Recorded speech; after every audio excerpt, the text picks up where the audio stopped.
Educación intercultural para la paz. De reconocer las diferencias a aprender a convivir. Buenos días. Para comenzar, quiero plantear una situación bastante sencilla. Imaginemos que llega una nueva estudiante a una escuela. Habla español, pero en su familia también utiliza una lengua originaria. Tiene costumbres distintas a las de la mayoría del grupo, y algunas de sus experiencias no aparecen en los libros ni en los ejemplos que utiliza el profesor. La escuela le permite inscribirse, entra al mismo salón que los demás y recibe los mismos materiales. Entonces, podríamos decir que está incluida. Pero pensemos un momento. ¿Eso significa necesariamente que sus conocimientos, su lengua y su forma de entender el mundo están siendo reconocidos? Esa diferencia es precisamente uno de los problemas que permite analizar la educación intercultural para la paz. La lectura que sirve como base para esta exposición es Educación intercultural y diálogo de saberes para la paz, de Juan Bello Domínguez. El trabajo parte de una investigación realizada en educación básica en México y analiza problemas de discriminación, exclusión, marginación y violencia relacionados con diferencias étnicas, lingüísticas, religiosas, sociales, físicas y de otros tipos. Frente a estas situaciones, el autor propone recuperar la educación intercultural y el diálogo de saberes como formas de transformar las relaciones escolares. Durante estos minutos, vamos a revisar qué significa esa propuesta, por qué Bello considera insuficiente simplemente incluir a quienes son diferentes y cómo podría aplicarse desde una primaria hasta una universidad. Para entender la propuesta, tenemos que partir del problema que identifica el autor. Bello analiza una escuela que recibe poblaciones cada vez más diversas. En las zonas urbanas, por ejemplo, la migración modifica la composición de las aulas. Llegan estudiantes con diferentes referentes culturales, sociales y lingüísticos. El problema no es que exista esa diversidad. El problema aparece cuando la institución sigue funcionando como si todos los estudiantes debieran aprender, expresarse y relacionarse exactamente de la misma manera. En la lectura aparece una crítica importante. Durante años, se desarrollaron políticas de integración e inclusión dirigidas a incorporar a grupos históricamente marginados. El autor reconoce que esas políticas representaron avances, pero cuestiona que muchas veces se hayan quedado en la coexistencia y la tolerancia. Para Bello, convivir interculturalmente requiere algo más: diálogo, participación, negociación y transformación de las relaciones escolares. Aquí aparece una primera diferencia que conviene tener clara. Coexistir significa estar en el mismo espacio. Tolerar puede significar aceptar que el otro esté ahí, aunque la relación con él sea mínima. En cambio, la perspectiva intercultural que desarrolla la lectura exige interacción. Las diferencias entran en contacto, dialogan, participan y tienen posibilidades reales de intervenir en la vida escolar. Esta idea coincide con un marco complementario de UNESCO. Sus directrices sobre la educación intercultural, publicadas en 2006, plantean que la educación intercultural debe respetar la identidad cultural del estudiante y, al mismo tiempo, proporcionar conocimientos, actitudes y capacidades que permitan participar y relacionarse con otros grupos culturales. Es importante señalar que esta fuente de UNESCO complementa el artículo, no sustituye la propuesta particular de Bello. Ahora bien, comencemos con la diversidad. Para Bello, la diversidad no debería verse como un defecto que la escuela necesita corregir. La escuela está formada por personas con distintas condiciones sociales, culturales, lingüísticas, físicas, intelectuales y emocionales. El problema surge cuando se utiliza un modelo homogéneo y se espera que todos se adapten a él. La lectura llega a afirmar que la escuela ya no puede continuar trabajando desde el paradigma de la homogeneidad, porque la diversidad social, religiosa, ideológica, lingüística y cultural forma parte de la realidad escolar. Dicho de una manera más sencilla, igualdad educativa no significa convertir a todos en iguales. Pensemos, por ejemplo, en una primaria. Un niño conoce distintos usos tradicionales de las plantas porque los aprendió con su familia. Durante una clase de ciencias, ese conocimiento podría ignorarse porque no aparece en el libro. pero también podría utilizarse como punto de partida para comparar ese saber familiar con el conocimiento científico trabajado en clase. La segunda opción no significa afirmar automáticamente que ambos conocimientos son equivalentes en todo. Significa permitir que el estudiante exprese lo que sabe, analizarlo, contrastarlo y construir aprendizaje mediante el diálogo. Eso nos lleva al siguiente concepto: diálogo de saberes. La lectura utiliza constantemente la expresión diálogo de saberes para la paz, aunque no presenta una definición breve y cerrada del término. Por eso, no sería correcto atribuirle una definición textual que el autor no ofrece. Sin embargo, a partir de su argumentación, puede entenderse como un proceso en el que diferentes conocimientos, experiencias y referentes culturales entran en relación mediante el diálogo, sin partir de la idea de que una sola forma de conocer debe silenciar automáticamente a las demás. Bello propone una escuela en la que las diferencias puedan expresarse y participar en espacios de negociación, mediación y convivencia. Señala que no basta con elaborar reglamentos sobre respeto. Es necesario construir relaciones escolares en las que exista realmente la posibilidad de expresarse y participar. Veámoslo ahora en secundaria. En una actividad sobre alimentación, algunos alumnos pueden explicar la dieta desde conceptos científicos de nutrición, mientras otros pueden aportar conocimientos familiares sobre preparación, conservación o producción de alimentos. El diálogo de saberes no consistiría simplemente en decir «todas las opiniones son correctas». Consistiría en escuchar de dónde procede cada conocimiento, qué explica, qué evidencia tiene y qué podemos aprender mediante su contraste. Inclusión e interculturalidad. Aquí conviene detenernos un momento, porque inclusión e interculturalidad pueden confundirse. La inclusión intenta evitar que ciertas personas queden fuera de la educación. Eso es necesario, pero Bello cuestiona un tipo de inclusión que incorpora al estudiante al sistema sin modificar las relaciones, el currículo o las prácticas que originalmente lo colocaban en desventaja. Por ejemplo, una universidad puede aceptar a estudiantes procedentes de diferentes comunidades y regiones. Formalmente, existe inclusión porque todos pueden matricularse.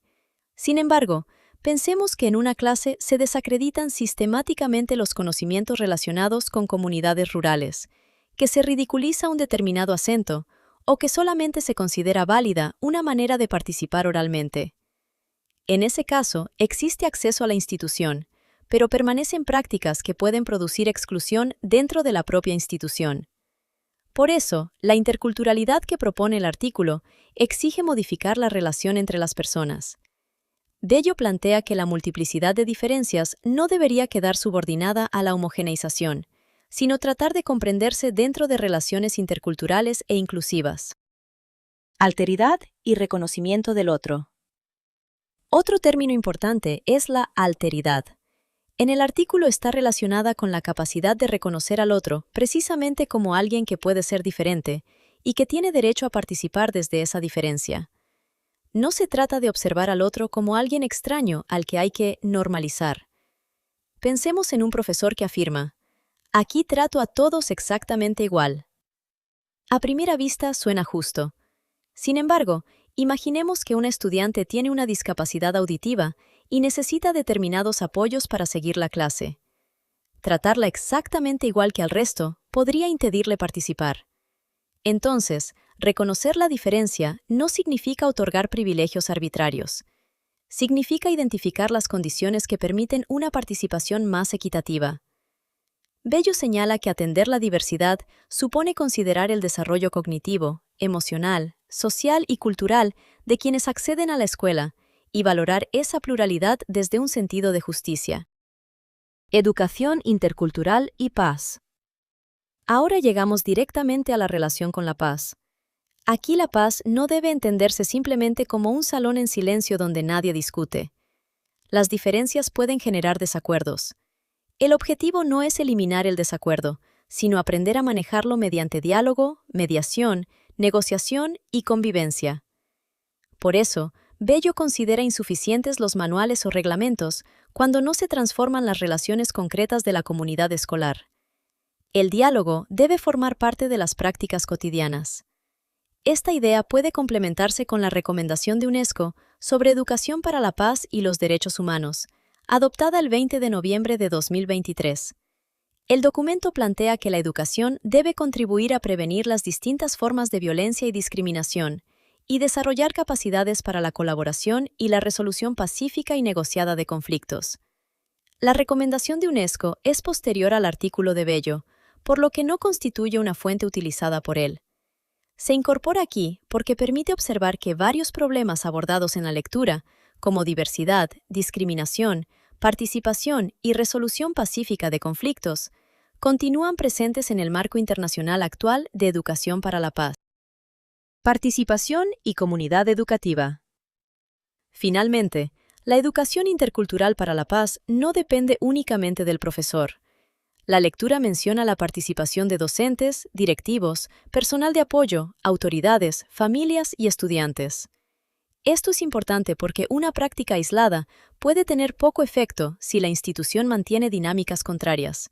Por ejemplo, un profesor universitario puede promover debates respetuosos dentro de su clase, pero si otros espacios institucionales discriminan por lengua, origen, discapacidad o condición social, la experiencia intercultural queda limitada. Por eso Bello habla de transformar la cultura, las políticas y las prácticas escolares, además de fortalecer comunidades de aprendizaje que respondan a la diversidad y prevengan la violencia. Veamos ahora un caso completo. En una secundaria urbana llega una estudiante procedente de otra región del país. Su familia pertenece a una comunidad indígena y ella utiliza dos lenguas. Durante las primeras semanas, algunos compañeros imitan su forma de hablar. En los trabajos de equipo, casi nunca le preguntan su opinión, y un profesor recomienda que trate de hablar como los demás para integrarse mejor. ¿Qué está ocurriendo aquí? Primero, existe diversidad. La estudiante aporta una experiencia lingüística y cultural distinta. Pero la diversidad, por sí sola, no produce interculturalidad. Segundo, la estudiante está incluida formalmente porque asiste a la misma escuela y cursa las mismas materias. Sin embargo, ciertas relaciones dentro del aula generan exclusión. Tercero, aparece una lógica de homogeneización. La solución propuesta es que la estudiante se parezca más al grupo dominante.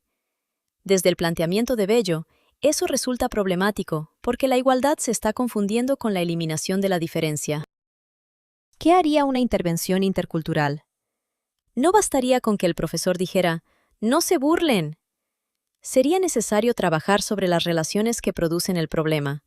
Por ejemplo, generar un espacio para discutir la diversidad lingüística, revisar las reglas de participación en los equipos, permitir que diferentes experiencias culturales aparezcan en actividades académicas, analizar los prejuicios que provocaron una burla y establecer formas dialogadas de resolver el conflicto.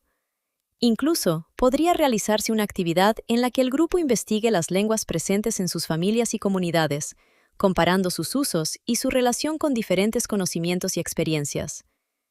El objetivo no sería convertir a la estudiante en representante de toda una cultura, ni obligarla a explicar aspectos personales. Sería transformar la forma en que el grupo comprende la diferencia. Ahora, llevemos exactamente la misma lógica a una universidad. Un estudiante puede quedar excluido cuando su conocimiento comunitario es tratado automáticamente como inferior, cuando determinados acentos generan burlas o cuando las condiciones de participación favorecen siempre a un único perfil de estudiante. Entonces, la educación intercultural no pertenece exclusivamente a la educación indígena ni a la educación básica. La cuestión central es cómo una institución educativa trabaja con la diversidad y cómo distribuye las posibilidades de hablar, participar, aprender y ser reconocido. Para cerrar, recuperemos 4 ideas. Primera, diversidad e interculturalidad no son sinónimos. Puede existir una escuela muy diversa y aún así mantener relaciones de discriminación o exclusión. Segunda, incluir físicamente a una persona no garantiza una relación intercultural.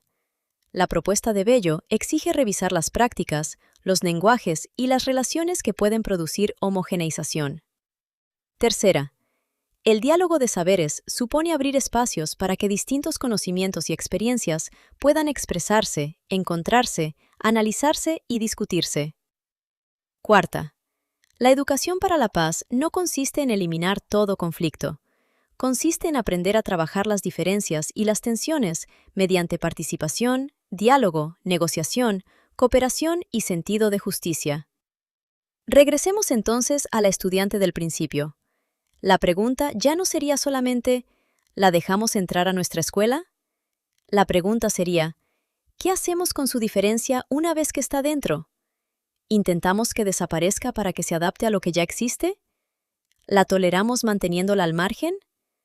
¿O permitimos que participe en la construcción de la vida escolar? Esa diferencia permite entender el sentido de la propuesta de Bello. Una escuela intercultural para la paz no pretende que todos piensen, hablen o vivan igual. Busca construir condiciones para que personas diferentes puedan aprender y convivir sin que una de ellas tenga que desaparecer simbólicamente para ser aceptada. Y con esto les dejo una pregunta. Si observamos nuestra propia escuela o universidad, ¿qué prácticas realmente permiten el diálogo entre diferencias? ¿Y cuáles todavía esperan que todos se adapten a una única manera de aprender, participar o convivir?